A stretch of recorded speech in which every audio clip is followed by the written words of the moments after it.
Bonjour et bienvenue dans cette vidéo. Aujourd'hui, on va s'interroger sur comment faire quand l'autre refuse la thérapie après un épisode de crise, après un épisode d'infidélité.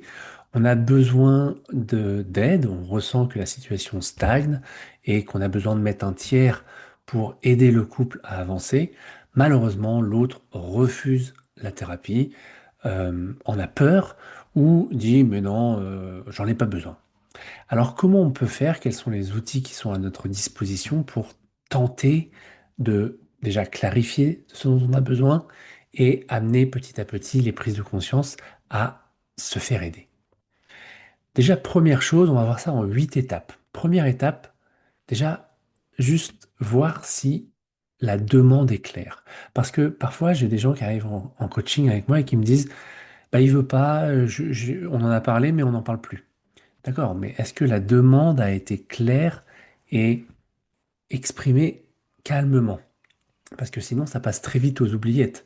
D'accord? Ça peut être aussi une feinte de dire, bah écoute, il y a des choses que j'ai pas envie d'aller travailler. En plus, si c'est pour essayer de se rabibocher alors que moi j'ai même pas envie. Enfin bref. Donc il y a plein de demandes inconscientes, de fuites inconscientes à ne pas aller en thérapie. Pour autant, interroge-toi, est-ce que ma demande est claire? Est-ce que j'ai bien posé le besoin de j'ai besoin d'aller investir un espace avec toi pour amener la relation à évoluer? Donc déjà, la demande, est-ce qu'elle est claire? Deuxième point, accueillir. Quand on reçoit un refus, c'est pas nécessairement personnel. Ça parle plus de lui que de la manière dont notre couple fonctionne ou de la valeur qu'il accorde à cette thérapie ou à ma demande. En fait, parfois, il faut juste un peu de temps. Euh, Lorsqu'on découvre une infidélité, bah, c'est quasiment comme si on ouvrait la première page d'un livre de développement personnel et de se dire, mince, ça pique, c'est douloureux, de quoi j'ai besoin? Et c'est pas le premier réflexe. Le premier réflexe, c'est de se protéger, c'est d'essayer de gérer soi-même. Donc le fait de accueillir, c'est OK, t'as pas envie d'une thérapie, j'accepte, je comprends, pas de problème, on prend notre temps et on va y aller pas à pas avec des solutions alternatives. Ensuite, il va s'agir d'essayer de comprendre ce refus. Qu'est-ce que ça veut dire? Ça veut dire que l'autre, il met ses peurs en jeu, il a peut-être des croyances en lien avec l'accompagnement ou avec un type d'accompagnement, il a des insécurités, il a des jugements, il a un passif déjà dans l'accompagnement et il n'a pas du tout envie de revivre ça. Là aussi, il va s'agir de poser des questions et d'essayer de comprendre qu'est-ce qui l'empêche aujourd'hui d'avancer. Ça peut être le rapport à l'argent et de voir le ratio valeur-bénéfice, mais c'est souvent une grosse feinte pour ne pas aller voir euh, tout le bagage émotionnel qu'on se trimballe. Quatrième étape, ça va être de laisser de l'espace. Ok, on n'a pas besoin d'être pressurisant, c'est pas une pression, c'est juste des occasions, l'opportunité de se rechercher soi-même et de questionner petit à petit cette idée de se faire aider. Ok? Cinquième, ça va être de proposer des alternatives. Si peut-être la thérapie de couple, c'est pas pour lui, alors possiblement pour lui ou pour elle, ton partenaire, ta partenaire, alors possiblement, bah, tu peux déjà lui faire écouter peut-être un podcast ou l'inviter à visionner une vidéo sur YouTube ou bien s'abonner à un compte Instagram, commencer par lire un livre, aller à un atelier, participer à un stage en présentiel.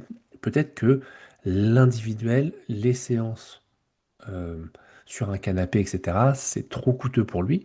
Par contre, il y a peut-être des alternatives plus douces ou différentes qui mettent le corps en mouvement.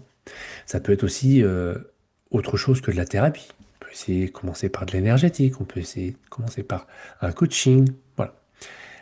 Donc, propose des alternatives. Si c'est non pour quelque chose, c'est forcément oui pour quelque chose. Donc, regarde pourquoi c'est oui. Ensuite, dans ce processus, n'oublie pas toi d'avancer. D'accord? Ça ne veut pas dire que si l'autre refuse d'aller en thérapie, que toi, tu n'as pas tu es obligé de suivre ce procédé.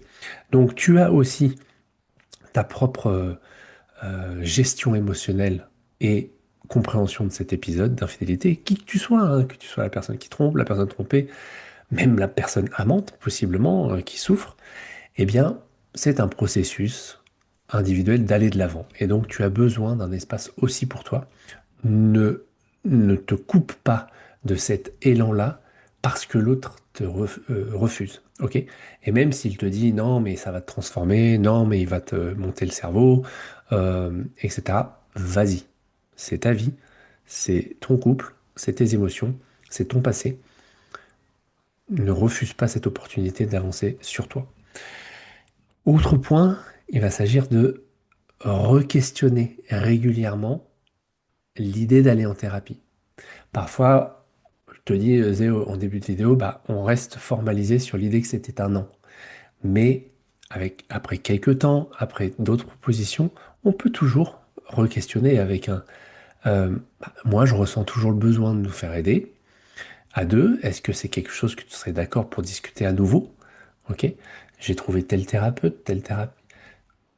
Souvent, j'ai des personnes qui disent, bah, je lui laisse la responsabilité. Je lui laisse la responsabilité d'aller chercher la thérapeute. Sauf que ça dure 3, 4, 5 mois et il se passe rien en fait. Donc tu peux, à un moment donné, prendre les choses en main, proposer trois, quatre noms et voir comment vous allez arriver à avancer. Enfin, dernière chose dans ce processus de l'autre personne refuse la thérapie et ne veut pas avancer sur votre couple, bah, c'est réussir à poser tes limites et arriver à considérer que eh ben, tant que l'autre ne fait pas le projet de continuer de vous choisir et de créer un lien épanouissant pour vous deux, bah, tu peux faire le constat que toutes ces tentatives t'amènent à te protéger, t'amènent à questionner tes valeurs, tes aspirations de vie. Qu'est-ce que tu veux vivre avec cette personne? Si c'est pour rester enfermé dans un niveau de conscience qui vous a déjà amené ici, alors à quoi bon continuer? L'idée, c'est de trouver cet espace-là comme un marchepied pour votre couple, un marchepied pour vos questionnements individuels. Et si en face de toi, c'est pas la bonne personne et tu sens que c'est plus la bonne relation pour toi, alors il est temps de re-questionner ce couple, évidemment. À un moment donné, ce- c'est plus possible d'avancer de cette manière-là. Maintenant, toi, tu as ta thérapie individuelle et c'est ça qui est important.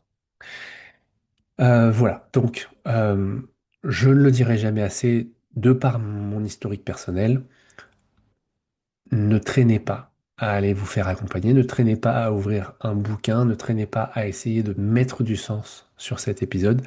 C'est la voie royale pour euh, se ressaisir, comprendre, investir sa propre psyché et tout simplement se révéler autrement, réinventer un couple et s'en sortir en apprenant à aimer, non pas comme avant, mais comme après. Prenez bien soin de vous et à très vite peut-être sur un coaching, sur une séance clarté ou sur une thérapie avec des personnes en local pour toi. Prends soin de toi. Ciao.